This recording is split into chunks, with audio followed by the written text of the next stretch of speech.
I wanted to begin today by starting with by playing a video clip, an interview, part of an interview. Something to do with this man. We will heal you in places you didn't even know you were broken. The last 2 or 3 years which have led up to this album, there's been some really significant change in your life, and the album being called Changes focuses on one. And we're going to get to a place of happiness, and this album is a happy album. I mean, it's really, it feels to me like a musical tribute to your relationship. Why did you stop the tour in 2017, and what was the reason for that? I was really tired emotionally, physically, and I was sick, and I didn't realize I was sick, so I had like Epstein-Barr, which is like, it's called mono, and then I have Lyme disease, so it was that, it was just, the exhaustion of just being on tour, and then it was just everything compounded, I think. And I was doing the ice bath every day, I was eating salmon twice a day, like I was doing the right thing to try to take care of my body, and it was just like nothing was, just felt depleted and felt all the time. So I was like, and then that took an emotional toll on me. So I was like, I just didn't know what to on. I really took a deep dive in my faith, to be honest. I just went deep into I believed in Jesus, but I never really when it says following Jesus is actually turning away from sin. And so there's no, what it talks about in the Bible, it's like there's no obedience, there's no faith without obedience. So it's like I had faith about I believe Jesus died on the cross for me, but I never really implemented it into my life. I never was I'm gonna be obedient. So I was I wasn't sleeping around, I wasn't doing a lot of stuff, I just was kind of by myself. And who helped you come to that? Because I'm sure there are a lot of, and I don't mean this in a judgmental way, it's just humanity, everyone's on their own journey.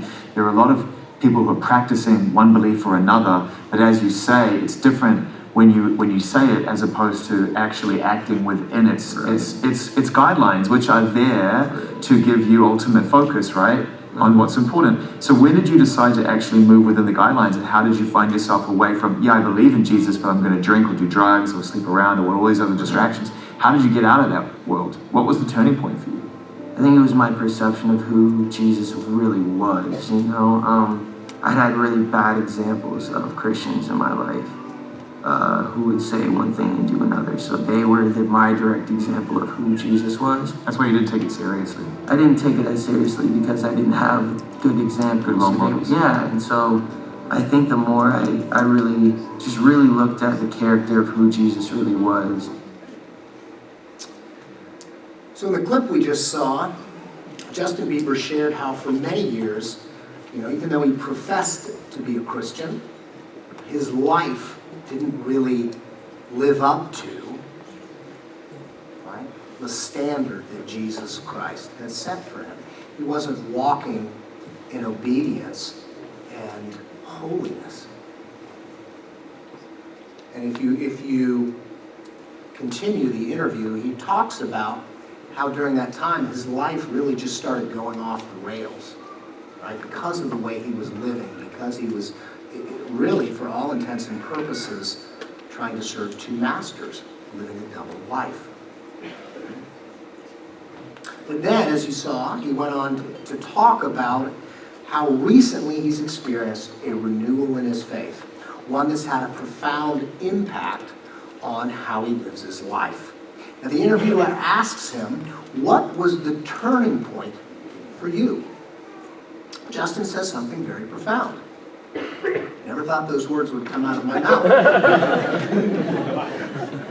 He says, my perception, right? So the interviewer asks him, what was the turning point for you? Okay, what caused this revelation, this revolution in your faith? And he says, my perception of who Jesus really was. The more I really just looked at the character of who Jesus was. Later in the interview, right, Bieber's asked, do you think if you hadn't redefined what Jesus was and reclaimed him into something that was worthy of practice for you, which then led you on a path of reconciliation with your wife, do you think the person that you had been was on a path of self-destruction? Right? And he replies, oh, for sure.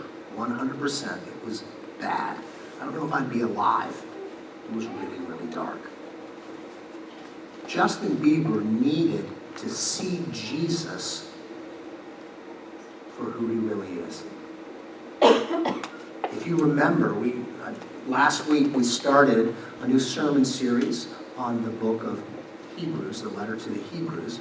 And if you remember my introduction to the series, in that letter, Apollos is writing to a small group of Jewish converts who had been expelled by the Emperor Claudius from Rome years before, and who are now facing, they've returned to Rome, right, and resettled, kind of settled down in the ensuing years, but now they're facing an even worse persecution from the Emperor Nero. And they're afraid. They're not sure if they can go through it all again. Apollos realized, right, that they needed to catch a vision of who, in fact, Jesus was.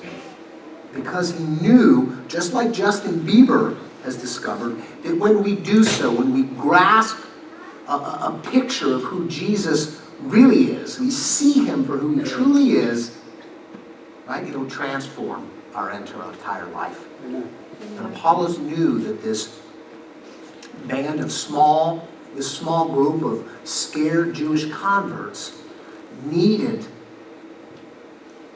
to have a full picture, a true picture of who Jesus was. Right? Because it would give them then the strength they needed to persevere and ultimately overcome the approaching persecution. And so today I wanted to just start right at the very beginning of the letter, Hebrews chapter 1, beginning with verse 1. Apollos writes, "In the past, God spoke to our ancestors through the prophets at many times and in various ways. But in these last days, he has spoken to us by his Son, whom he appointed heir of all things, and through whom also he made the universe.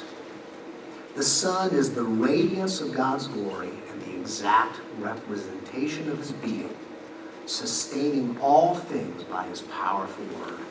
After he had provided purification for sins, he sat down at the right hand of the majesty in heaven.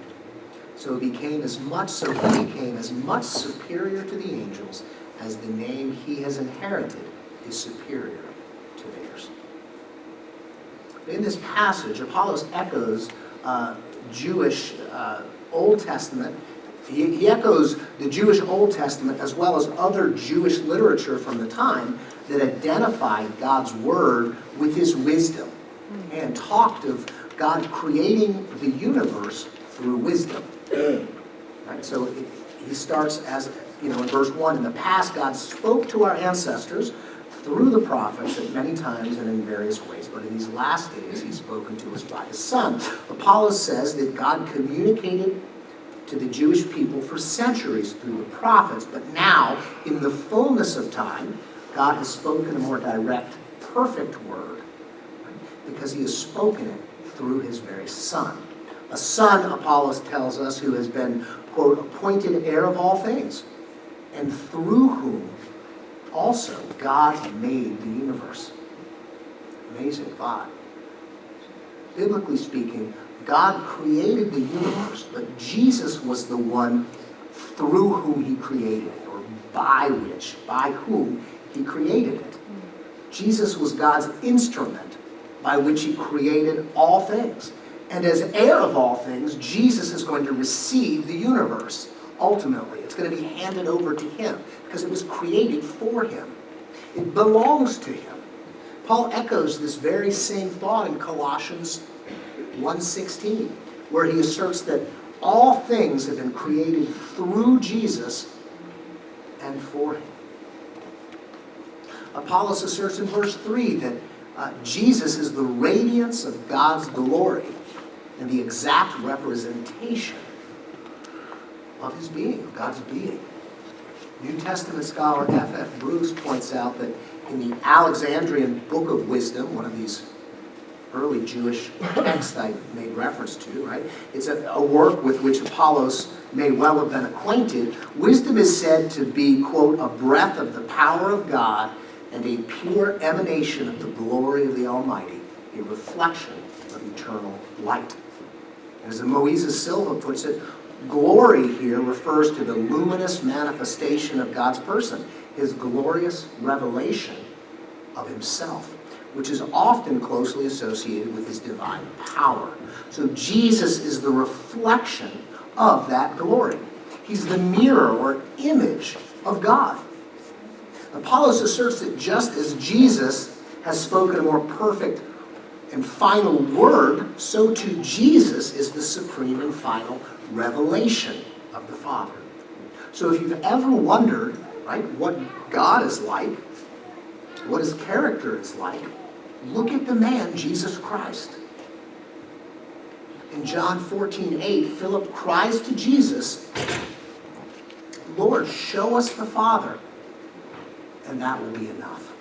And Jesus answered, don't you know me, Philip, even after I've been among you for such a long time? Anyone who has seen me has seen the Father. Let's continue. Apollos says that Jesus is sustaining all things by his powerful word. By his powerful word.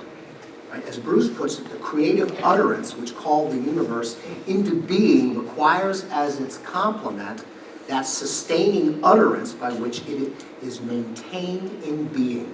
Jesus upholds the universe not like Atlas, if you're familiar with Greek mythology, who it would believe held the world on his shoulders, right? But Jesus upholds the universe not like Atlas supporting a dead weight on his shoulders, but as one who carried all things forward and continues to do so, to carry all things forward on their appointed course. Apollos writes, after Jesus had provided purification for sins, he sat down at the right hand of the majesty in heaven. After describing Jesus' place in sustaining the entire universe, Apollos then mentions Jesus' role as heavenly high priest, providing forgiveness of sins for humankind. Okay? So Apollos is going to focus on Jesus' role as high priest throughout the entire letter of Hebrews. That Jesus, unlike an earthly high priest, offers an ongoing, permanent purification for the church, for God's people. And after providing for purification of sins, Apollos writes, Jesus sat down at the right hand of the majesty in heaven. Right? In the ancient Near East, to sit at the right hand of the king meant that you held a place of honor and power, a position of strength over your enemies.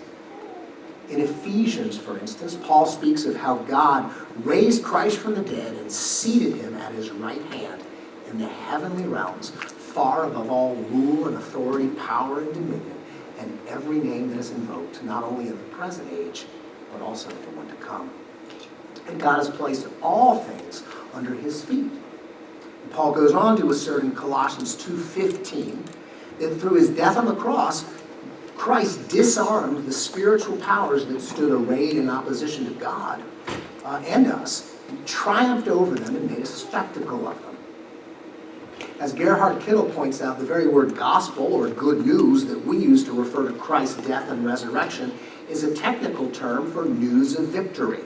So a messenger would appear in a Greek city-state waiting for news of its army that had gone out to battle the foe. And then the messenger would appear, he would raise his right hand in greeting, the messenger would be bringing back news from the battle. He would raise his right hand in greeting and call out with a loud voice, rejoice, we have conquered. So Apollos is asserting that through his death on the cross and his resurrection, Christ has triumphed over his spiritual foes, and he's been raised to a position of power by God. Apollos says that Jesus sat down at the right hand of God in heaven, right? But he doesn't use the normal word for God. He uses a word, megalosunes, that means the surpassing greatness and power, the surpassing majesty on high. This is what technically is known as a circumlocution or a periphrasis. Out of respect for God, Jews would often not refer to him directly. For instance, upon his return, the prodigal son cries out to his father, "Father, I've sinned against you and against heaven," meaning I've sinned against you and God. But he's a good Jew. He doesn't refer to God directly. Makes sense? This is the same reason why Matthew, in his gospel, talks about the kingdom of heaven, right? Because his gospel was written for Jews, while Mark and Luke's gospel talk about the kingdom of God. Okay? And by referring to God as the surpassing greatness and power, Apollos continues the theme in this passage of emphasizing the greatness and splendor, right, of Jesus. And finally, Apollos asserts that Jesus became as much superior to the angels as the name he has inherited is superior to theirs. The Jewish converts Apollos was writing to, right, were being tempted to downplay the significance of Jesus and so avoid persecution. Craig Keener points out that some second century Jewish Christians taught that Jesus was only an angel, right? And so maybe that's what some of these Jews in this small congregation are beginning to do, begin to talk about Jesus as just an angel. Well, Apollos corrects them and emphasizes that no, Jesus isn't an angel. He's far superior to the angels. He's God's unique son. So the passage, the purpose of this passage then is to emphasize just that, the uniqueness and glory of Jesus Christ. Apollos is saying that Jesus stands in a unique relationship to God, right, whose exact representation he is.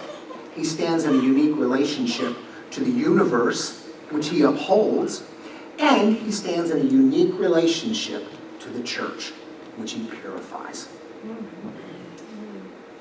So what does this all mean for us? What significance will it have in our life if we're able to get a complete picture of who Jesus really is? If we can grasp, right, what Apollos is saying here about Jesus. Well, one thing I think relates to Christians who are similar to Justin Bieber was, right? There are many Christians today who are like Justin Bieber, who profess the name of Christ, but their lives don't match up with the name of Christian. They're trying to serve two masters. Consequently, like Justin Bieber, they really struggle. If that's where you're at today, you need to be reminded that, as Justin Bieber says, there is no faith without obedience. Or as James puts it, faith without works is dead. It's not really faith at all. And you need to get a complete and accurate picture of who Jesus really is so that you can walk in holiness and be a person of genuine integrity. Maybe we're not living a double life or an ungodly life, but instead our life is just difficult. Right? We're not sure if we can surmount the obstacles that we face. Nice broken record, right? If you don't think life is difficult, just wait. Right? Or we're anxious about what the future might hold. And so like the scared Jewish converts Apollos wrote to, we need to have our resolve strengthened, our spines stiffened, and our hope renewed. And the way to do this is by reminding ourselves of who Jesus is, who our Lord is. This Lord is we worship. And doing so on a regular basis. Right? This will encourage us, give us hope, strengthen us to face the future, and ultimately, it will transform us.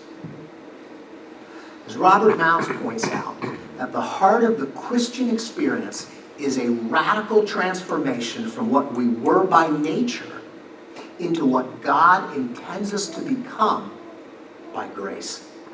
Nowhere is this transformation stated with greater clarity than in 2 Corinthians 3:18, where Paul declares, "And we all, with unveiled faces, by contemplating the Lord's glory, are being transformed into his image." The Greek tense here used for the word contemplate implies a continual, ongoing contemplation. As Mouse points out, we become like that which dominates our thoughts and affections. Let me ask you a question. Does Jesus dominate your thoughts and affections? Do you see him for who he truly is? The Lord of life, King of kings, Lord of lords, through whom the universe was created, who upholds all things by his powerful word, who has an absolute right to every square inch of your life.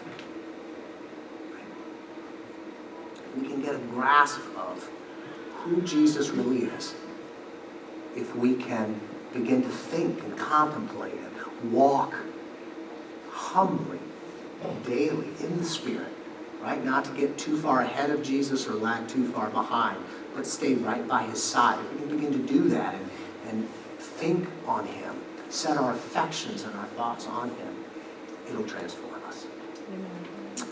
Amen. Will you pray with me, please?